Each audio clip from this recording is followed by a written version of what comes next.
Welcome back to Venkat 95 views. மக்களே, ஒரு வழியாக வந்து நம்ம சிறகடிக்க ஆசையில் வந்து கொஞ்சம் அப்படியே ஒரு மாதிரி திருப்பங்களோடு நடந்து அந்த சுதாமாவை அமுச்சு விட்டதுக்கப்புறம் கேக்கெல்லாம் வெட்டி செலிப்ரேட் பண்ணுவாங்க. செம்ம என்ஜாயிங்காக இருக்கும், செம்ம என்டர்டெய்னிங்காக இருக்கும். அப்போ என்ன பண்ணுவாங்க, எல்லாருமே வந்து மகிழ்ச்சியாக இருப்பாங்க. அப்போ தான் வந்து இதில் முக்கியமான யார் பார்த்தா, டேய் இங்கே வாடா, யார் நம்ம முத்து இவனை கூப்பிடுவாப்பில் மனோஜை, வாடா கேக் சாப்பிடணும். அவன் பயங்கரமான ஒரு கியூரியாசிட்டியில் இருப்பான். டே இங்கே வாடா, நீங்கள் வெட்டுறா, டே ரவி கூட வந்து வெட்டி சாப்பிட்றான்னு போது இல்லை உருகிடும், அதனால தான் ஆளுக்காக 2 பீஸ் கிடைக்குமேன்னு சொல்லி கேக்கை வெட்டி எல்லோரும் ஜாலியாக செலிப்ரேட் பண்ணி சாப்பிட்டுட்டு இருப்பாங்க.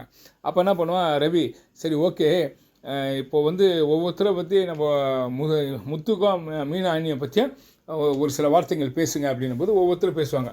சுருதி வந்து நல்லா பேசுவாள் ஒரு மாதிரின்னு. அதுக்கப்புறம் பார்த்தா ரோகிணி வந்து வஞ்சி புகைச்சனி, ஐயோ அப்பா, அதோடைய பொறாமையுடைய மொத்தத்துடைய வடிவம் யார் பண்ணால் ரோகிணி தான்.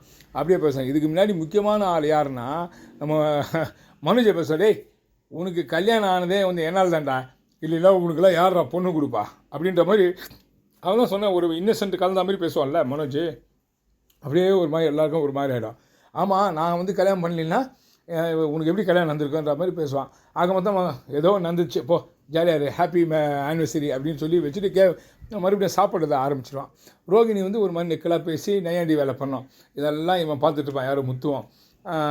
ஏன்னா முத்துவை பற்றி ஒரு மாதிரி இந்த மாதிரி ஆளோடலாம் வந்து குடும்பம் நடத்துறது ரொம்ப கஷ்டம், மீனா வந்து நல்லா பண்ணுறாங்க அப்படி, அதாவது ஒரு வஞ்சி புகைச்சல்லையே பேசுவாங்க.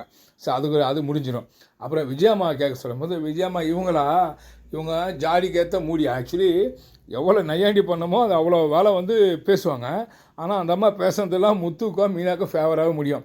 எல்லாம் கிளாப் பண்ணுவாங்க. என்னடா நான் இவனை வந்து மட்டன் தரணும் பார்த்தா இப்போ எல்லாம் கிளாப் பண்ணுறாங்களே, அந்த மாதிரி ஒன்றும் புரியல, நம்ம பேசுறது சரியாக தப்பான்ற மாதிரி அந்த மாதிரி யோசிச்சுட்டு இருக்கோம். அப்புறம் அண்ணாமலை கேட்பாங்க. அண்ணாமலை தான் பையன் மேலே எப்பவுமே பாசம் உள்ளாள், நல்ல இதுவாக நல்லபடி சொல்லுவாப்பில். அடுத்தது ஒருத்தர் அதே மாதிரி அண்ணாமலைக்கு அடுத்தது பார்த்தீங்கன்னா அவரும் நல்லா சொல்லுவார். ஆமாம். அப்புறம் பாட்டியம்மாவும் நல்லா சொல்லுவாங்க, நீங்கள் இந்த மாதிரி நீரோடி சந்தோஷமாக வாழணும், அதுதான்டா ஆசை, எப்போவுமே 100 வருஷம் இந்த மாதிரி செலிப்ரேட் பண்ணணும் அப்படின்னு எல்லாமே ஒரு கலகலப்பாக போயிட்டு பேசிகிட்டு இருப்பாங்க. அந்த டைமில் தான் பார்த்தீங்கன்னா நம்ம யார் நம்ம சத்யா, அவன் வந்து பொண்ணு பொருள் எல்லாமே எடுத்துகிட்டு நான் உள்ள மேலே என்ட்ரி ஆவான். அப்போ பார்த்த உடனே சத்யாவை பார்த்தோன்னே எனக்கு அப்படியே சும்மா சுருன்னு ஏறும். ஏன்னா அவனுக்கு தெரியும் இந்த டைமில் வந்து நம்ம சத்யாவெல்லாம் அசிங்கம் பண்ணோம்னா, தான் மச்சான் அசிங்கம் பண்ணனா அம்மாவுக்கும் அந்த ரோகிணிக்கு மனோஜிக்கெலாம் வந்து தலைமையில் ஏறிப்பாங்கன்றதுனால அப்படியே பல்ல கடிச்சிட்டு இருப்பான். இப்படி ஒரு வேளை இந்த எபிசோடு முடியும். ஆக மொத்த மக்களை இந்த வீடியோ பிடிச்சிருந்தால் லைக் பண்ணுங்கள், கமெண்ட் பண்ணுங்கள், ஷேர் பண்ணுங்கள், சப்ஸ்கிரைப் பண்ணுங்கள். தேங்க்யூ.